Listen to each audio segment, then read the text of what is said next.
This week, well, there's only one story this week. On Monday morning, while most of the country was nursing their Jubilee hangover and returning to their 9-to-5s, the Prime Minister, of course, woke up to the news that his position was under threat. Sir Graham Brady, representative of the Tory backbenchers, the 1922 committee, announced to the public that the threshold for a vote of no confidence had been met.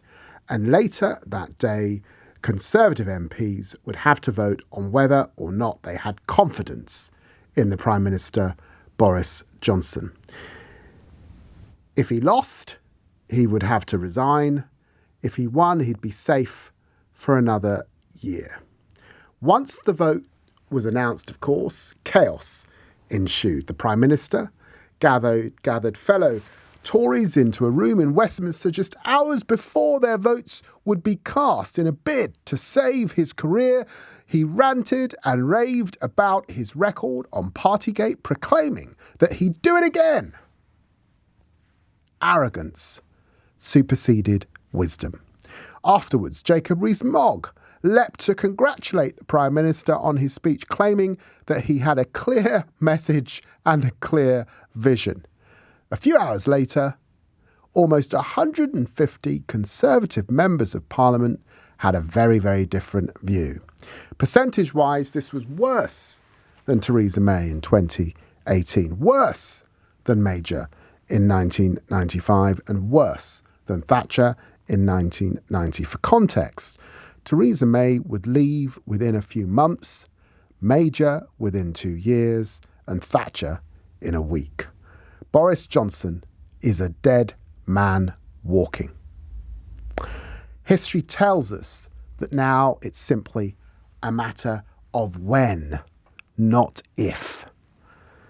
But if we take a step back from the Westminster drama on Monday morning, we have to remember the reason that we got here in the first place. It's because during the pandemic, the greatest national emergency, certainly of my lifetime, Boris Johnson made laws that stopped people seeing their loved ones, going to funerals, seeing their dying relatives, while he enforced those laws on us.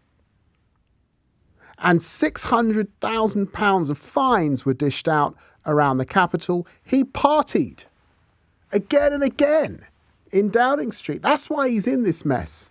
He glugged on champagne with his chums, as thousands upon thousands lay in their deathbeds alone.